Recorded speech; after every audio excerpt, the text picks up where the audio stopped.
और भाई लोग क्या हाल चाल है। चलो आ गए हैं फिर से एक नई वीडियो के साथ। इंडिया बनाम श्रीलंका 2026 पहला टेस्ट गोल में चल रहा है और पहले टेस्ट का डे 2 खत्म हो चुका है। डे 1 कल इंडिपेंडेंस डे था, तो इस वजह से मैं कहीं बाहर चला गया था, इसलिए डे 1 की वीडियो नहीं आई थी। आज डे 2 पे हम बात करेंगे डे 1 और डे 2 का। टॉस जीत करके पहले इंडिया ने बल्लेबाजी करनी चुनी। और हाँ, एक चीज और बता दूं आप लोगों को, इंडिया का ये 600वां टेस्ट मैच है। इंडिया से ऊपर में आई थिंक ऑस्ट्रेलिया है, इंग्लैंड है। इंग्लैंड ने 1000 टेस्ट मैचेस खेले हैं, ऑस्ट्रेलिया 825 के समथिंग कुछ मैचेस खेली है, और इंडिया उसके बाद आता है। 600वां टेस्ट मैच है इंडिया का। डे 1 पे टोटल 73 ओवर का गेम हुआ, जिसमें इंडिया ने 288 रन बनाए, मात्र 2 विकेट खोया। और 2 विकेट था, पहला विकेट यशस्वी जायसवाल का था, जो कि मिसकम्युनिकेशन की वजह से रन आउट हो गया यशस्वी जायसवाल। उसमें प्रॉपर गलती पूरी की पूरी यशस्वी जायसवाल की थी। केएल राहुल ने रोकने की कोशिश की थी, लेकिन यशस्वी जायसवाल भागे चले आए और 37 गेंदों में मात्र 32 रनों पे आउट हो गए। काफी बढ़िया शानदार बल्लेबाजी कर रहा था यशस्वी जायसवाल, नो डाउट। 5 चौके भी लगा चुका था, लेकिन वो होता है ना कि जब किस्मत लिखी हो तो कौन क्या कर सकता है। वही हुआ यशस्वी जायसवाल के साथ, और यशस्वी जायसवाल अनफॉर्चुनेटली आउट हो गए। उसके बाद केएल राहुल और देवदत्त पडिक्कल ने एक शानदार बल्लेबाजी कर रहे थे। दोनों बल्लेबाज 77 रन बना करके केएल राहुल खेल रहे थे, और आई थिंक 100 रन से कम था देवदत्त पडिक्कल का, जब 150 रनों की पार्टनरशिप हुई थी। पहला डे जब लंच हुआ, उसके बाद क्रैम्प्स की वजह से केएल राहुल रिटायर्ड हर्ट हो गए 77 रन बना करके। और उसके बाद आए शुभमन गिल बल्लेबाजी करने के लिए, तो शुभमन गिल 28 गेंदों में मात्र 16 रन बना करके और आउट हो गए। वैसे आप लोगों को एक बात मैं बता दूं कि शुभमन गिल, आपको नहीं लगता है कि शुभमन गिल को थोड़ा लंबा खेलना चाहिए था? शुभमन गिल उतनी खास कुछ प्रभाव नहीं छोड़ पाए। एक कैप्टन जिस तरीके से खेलता है उस तरीके का नहीं खेल पाए शुभमन गिल। खैर, इंग्लैंड का दौरा काफी अच्छा रहा था शुभमन गिल का, और आई होप, उम्मीद यही करेंगे कि ये भी दौरा बढ़िया जाए और इंडिया 9 साल बाद श्रीलंका खेलने गई है तो ये टेस्ट सीरीज ना हार के आए, क्योंकि हमें 9 टेस्ट मैचेस में से 8 टेस्ट मैचेस जीतने हैं WTC का फाइनल खेलने के लिए, तो वो चीजें देखनी पड़ेगी। उसके बाद देवदत्त पडिक्कल और केएल राहुल के बीच में 150 रनों की पार्टनरशिप हुई। उसके अलावा देवदत्त पडिक्कल और शुभमन गिल के बीच में 53 गेंदों में 39 रनों की टोटल पार्टनरशिप हुई। उसके बाद शुभमन गिल आउट हो गए। उसके बाद बल्लेबाजी करने के लिए आए ऋषभ पंत, जो पहले दिन काफी लय में लग रहे थे। 3 चौका और 1 छक्का बना करके 27 रन नवाद पे गए थे, लेकिन दूसरे दिन ऋषभ पंत को थोड़ी सी जहां जिम्मेदारी लेनी चाहिए थी, उस जिम्मेदारी से ऋषभ पंत खेले नहीं, जिसका कारण वो मतलब एक गलत शॉट खेल के आउट हो गए। ऋषभ पंत को एक बहुत बड़ी इनिंग्स की जरूरत थी, लेकिन वो बड़ी इनिंग्स आई नहीं ऋषभ पंत की, और उसके कारण ऋषभ पंत आज मतलब थोड़ा सा आराम से अगर ऋषभ पंत खेलता तो 70-80 रन आराम से बना लेता, लेकिन ऋषभ पंत आराम से खेले नहीं, और फिर रिजल्ट वही निकला, ऋषभ पंत आउट हो गए। ऋषभ पंत आज आउट हो गए, डे 2 पे आउट हो गए। उसके बाद ध्रुव जुरेल आए बल्लेबाजी करने के लिए। ध्रुव जुरेल 68 गेंदों में 51 रनों की पार्टनरशिप करे। ध्रुव जुरेल डोमिनेट कर रहे थे, जहां एक तरफ श्रीलंका के स्पिनर आज के मैच में डोमिनेट कर रहे थे। 177 रन पे इंडिया के 7 विकेट झटक दिए हैं। आप सोचोगे किस लेवल का डोमिनेशन होगा। बारिश की वजह से दूसरे दिन का खेल प्रभावित हुआ था, जिसमें पहला सेशन पूरा का पूरा वॉश आउट हो गया। सेकेंड सेशन में खेल शुरू हुआ और सेशन रिवाइज करके 6 बजे तक किया गया, ताकि आज के ओवर कुछ तो पूरा किया जा सके, क्योंकि कल केवल 72 ओवर्स हुआ था, कल भी थोड़ा बहुत डिले हुआ था। तो आज था कि 9:45 पे, जो कि 10 बजे गेम शुरू होता है, 15 मिनट पहले गेम शुरू करके टारगेट अचीव करना था। लेकिन बारिश की वजह से पहला सेशन वॉश आउट होने के कारण दूसरे सेशन की खेल शुरुआत हुई। उसमें ध्रुव जुरेल डोमिनेट किया, साथ में देवदत्त पडिक्कल जो कल 133 रनों पे नबाद गए थे। हाँ, कहाँ गया भाई? हाँ, देवदत्त पडिक्कल 133 रनों पे जहां नबाद गए थे, वहीं पे आज देवदत्त पडिक्कल मात्र, अगर आप देखोगे तो 30-34 रन और ऐड किया अपनी इनिंग्स में और आउट होके चले गए।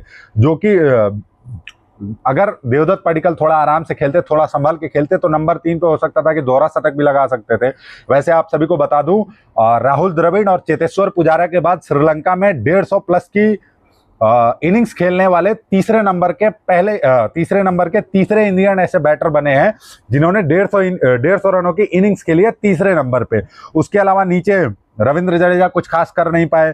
25 गेंदों में 13 रन बना करके LBW हो गए। मानव सुथार 43 गेंदों में 24 रन बनाए। मानव सुथार भाई एक गलत शॉट खेल करके आउट हो गया। वो सोचा कि अब आगे नीचे बल्लेबाज, जबकि कुलदीप यादव बल्लेबाजी कर सकता है। मानव सुथार ने इस चीज को नहीं लिया। उनको लगा कि अब तो ये गेंदबाज है, गेंदबाजों के साथ थोड़ा सा मैं अटैकिंग मोड में खेलता हूं तो अटैक गेंदबाजों के साथ थोड़ा सा अटैक करूंगा, क्योंकि पहली दूसरी तीसरी चौथी गेंद पे अटैक करूंगा और पांचवी गेंद पे सिंगल लेकर के गेंदबाज को एक गेंद खेलने दूंगा। ऐसे इस माइंडसेट से खेल रहे थे, जिसका नतीजा ये हुआ कि मानव सुथार को अपना विकेट गंवाना पड़ा। उसके बाद मोहम्मद सिराज मानव सुथार से पहले ही आउट हो गए थे। मोहम्मद सिराज 15 गेंदों में 11 रन बनाए, एक छक्का भी लगाया वैसे मोहम्मद सिराज ने। मोहम्मद सिराज को ऊपर इसलिए भेजा गया था, वार्म अप मैच में लगातार 4 छक्के मारे थे उसने मोहम्मद सिराज ने, तो इसलिए आगे भेजा गया था कि हो सकता है कि स्पिनर्स डोमिनेट कर रहे हैं यहाँ पे, तो हो सकता है मोहम्मद सिराज जा करके कुछ कर पाए। इस वजह से मोहम्मद सिराज को थोड़ा सा ऊपर भेजा गया। और कुलदीप यादव 13 गेंदों में 12 रन बना करके बल्लेबाजी कर रहे हैं। साथ में प्रसिद्ध कृष्णा 4 गेंदों में 1 रन बना करके बल्लेबाजी कर रहे हैं। टोटल 116 ओवर की समाप्ति पे इंडिया 460 रन 9 विकेट के नुकसान पे। आपको एक चीज बताता हूं, मैंने कुछ चीजें लिख के रखी है। केएल और डीडीपी के बीच में 150 रनों की पार्टनरशिप हुई थी कल, वो तो मैंने आपको बता दिया है। डीडीपी के बल्लेबाजी का जो मेन जो कुछ पॉइंट्स रहे हैं उसको मैंने नोट किया हुआ है, यहाँ आप सभी देख सकते हो। मैं अपना एक बना करके नोट बना करके रखा हूँ, सबका कौन क्या क्या किया है, तो उस पर मैं एक बार डिस्कस कर लेता हूँ। राहुल का डिफेंस बहुत बढ़िया था पहले दिन, काफी तगड़ा डिफेंस माइंडसेट के साथ खेल रहा था। श्रीलंकन गेंदबाज उतने प्रभावी भी नजर नहीं आ रहे थे, तो राहुल काफी अच्छी तरीके से बल्लेबाजी कर रहे थे। देवदत्त पडिक्कल का जो था फुटवर्क काफी अच्छा था। देवदत्त पडिक्कल आगे बढ़ बढ़ के शॉट खेल रहे थे, जिससे श्रीलंकन स्पिनर को डोमिनेट करने में उनको काफी आसानी मिली। स्पिन के खिलाफ आगे बढ़ के खेलना उनका जो फायदेमंद रहा उनके लिए। वैसे आपको बता दूं 230 गेंदों में 167 रन बनाए हैं, 15 चौके और 1 छक्के लगाए हैं। 72 की स्ट्राइक रेट से बल्लेबाजी करी है डीडीपी ने।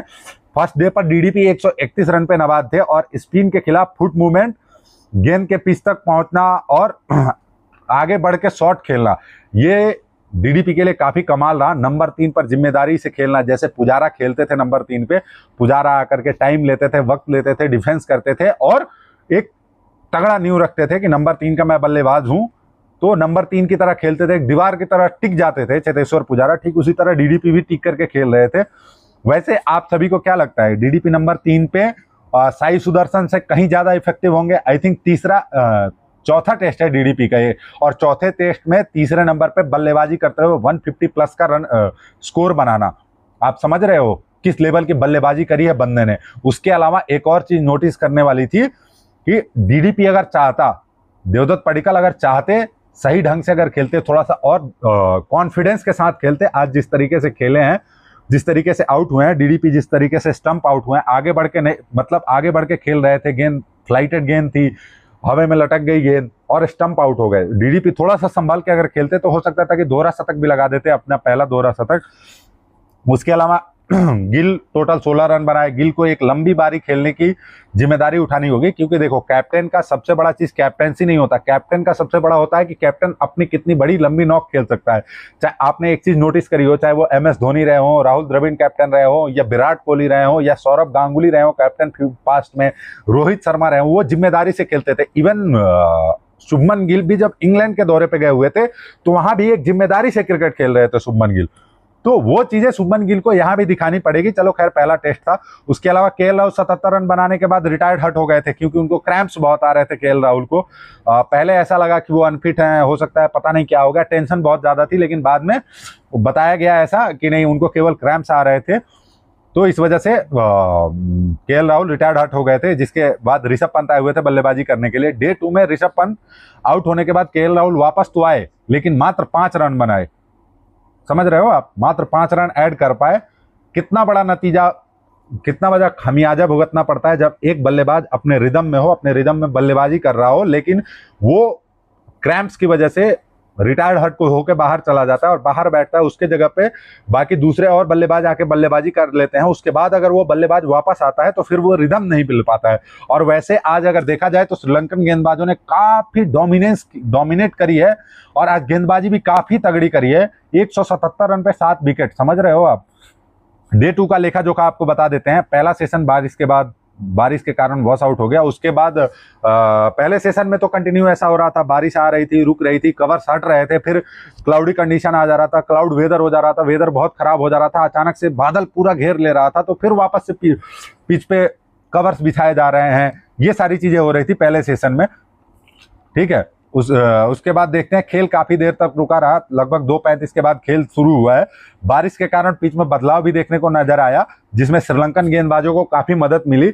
डे 1 में गेंदबाज तो श्रीलंका के थोड़े कमजोर लग रहे थे, क्योंकि कमजोर इसलिए लग रहे थे कि इंडिया 288 मात्र 2 विकेट के नुकसान पे 288 इंडिया बना गई थी, तो वो चीजें श्रीलंकन गेंदबाजों के पक्ष में नहीं थी। लेकिन डे 2 पे जब श्रीलंकन गेंदबाज आए, ओ हो भाई साहब, क्या गेंदबाजी हुई, चाहे वो फास्ट बॉलर हो चाहे स्पिनर हो। केएल राहुल को जिस तरीके से फंसा करके आउट किया, वो तरीका आप समझ रहे हो। अरे मेरा माइक गिर गया यार। काफी जबरदस्त गेंदबाजी करी। पंत अटैक की कोशिश में, मैं बोला ना, ऋषभ पंत जिस तरीके से खेल रहा था, आराम से खेलता तो 70 80 90 रन हो सकता है, शतक भी बना जाता, लेकिन हड़बड़ा करके अटैकिंग मूड में खेलने के चक्कर में ऋषभ पंत 39 पे आउट हो गया। उसके बाद डीडीपी मात्र 37 रन ऐड कर पाए और 167 पे आउट हो गया डीडीपी। देवदत्त पडिक्कल, द्रविड़ और पुजारा, जैसे कि मैंने आपको शुरू में बताया, द्रविड़ और पुजारा के बाद तीसरे नंबर पे 150 प्लस की बल्लेबाजी करने वाले, 150 प्लस की इनिंग खेलने वाले देवदत्त पडिक्कल तीसरे इंडियन बल्लेबाज बन गए हैं श्रीलंका में। इंडिया टोटल 288 पहले दिन ऐड करी थी और दूसरे दिन 172 रन ऐड किया और 7 विकेट गवा दिया यार। खराब बल्लेबाजी हुई, बल्लेबाजी उतनी तगड़ी नहीं हुई जिस तरीके से डे 1 पे बल्लेबाजी हुई थी, उस तरीके की बल्लेबाजी नहीं हुई। जैसे जैसे, वैसे एक चीज आपको और बता दूं, जैसे जैसे पिच पुरानी होती जाएगी, इस पिच में गेंदबाजों को, स्पिन गेंदबाजों को, खास करके स्पिन गेंदबाजों को काफी मदद मिलने वाली है। एक बार आओ गेंदबाजों को डिस्कस कर लेते हैं। Asitha Fernando 17 over 1 maiden 61 run 1 wicket, खूब कुटाई पड़ी थी। लाहिरू कुमारा को पहले दिन खूब कुटाई पड़ी थी, 13 ओवर 1 मेडन 76 रन, कोई विकेट नहीं। उसके बाद केसारा नुआथा 39 ओवर, ये स्पिनर है भाई, 1 मेडन 175 रन 3 विकेट। ये 3 विकेट इसको आज क्या, आई थिंक एक कल मिली थी और एक आज मिली है, केएल राहुल की मिली है, हाँ, ये आज तीनों विकेट आज ही मिली है। Prabath Jayasuriya 39 run 6 wicket, 6 over maiden 109 run 4 wicket, ठीक है। धनंजय डिसिल्वा 4 ओवर 15 रन और सोनल दिनुसा 4 ओवर 17 रन, कोई विकेट नहीं, कोई मेडन नहीं। तो ले दे करके श्रीलंका की बल्लेबाजी कल काफी वीक थी, लेकिन आज काफी जबरदस्त हुई है। वैसे आप सभी को एक चीज बता दूं, आपने आई थिंक वो लॉर्ड्स का मैच आपको याद होगा, जहां विराट कोहली ने कहा था next over they should feel like hell, next 60 over they should feel like hell. उस मैच में पता है क्या हुआ था? लंच के टाइम पे सबको लग रहा था कि विराट कोहली इनिंग्स डिक्लेयर कर देंगे, लेकिन लंच के बाद जब इंग्लैंड वापस बल्लेबाजी करने के लिए भेजा और आई थिंक 13-14 गेंद बल्लेबाजी हुई इंडिया की, उसके बाद विराट कोहली ने डिक्लेयर कर दिया। वहां के पीछे का माइंडसेट आपको पता है क्या था? कि बल्लेबाजों के दिमाग से खेलना था विराट कोहली को, इसलिए उन्होंने लंच के बाद 2-2.5 ओवर तक बल्लेबाजों से और बल्लेबाजी कराई, ताकि इंग्लैंड के बल्लेबाजों के दिमाग से खेला जा सके। और उसके बाद तो कहानी सबको पता ही थी, किस तरीके से इंडिया ने गेंदबाजी करी और किस तरीके से डोमिनेट करके इंग्लैंड को बैक फुट पे ढकेल दिया था।